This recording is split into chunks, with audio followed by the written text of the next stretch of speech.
Panginoon, sa iyong biyaya kami nananalig, gabayan mo ang aming pamilya sa bawat hakbang ng buhay. Bigyan mo kami ng lakas at liwanag upang patuloy kaming magalak sa iyong pag-ibig. Pagpalain mo ang aming tahanan ng kapayapaan at kasiyahan. Lahat ng miyembro ng pamilya, mula sa mga anak hanggang sa matatanda, ay iyong protektahan at ingatan. Naway lagi kaming magbuklod ng mahigpit sa iyong awa at grasya. Bigyan mo kami ng pananampalatayang walang hanggan, pag-asa na nagpapagaling, at pag-ibig na nag-uugnay sa amin. Tulungan mo kaming maging matatag sa gitna ng mga pagsubok at unos, at sa iyong pangako kami laging kumapit. Naway maging mabuti at totoo ang aming mga salita. Sa lahat ng aming iniisip, sinasabi at ginagawa, turuan mo kami ng pasensya at pag-aalaga.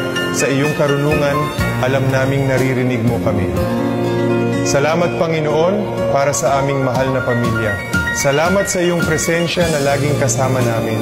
Gabayan mo kami, yakapin at pag-isahin upang sa iyong mga kamay ay matatagpuan namin ang aming kaluluwa. Amen.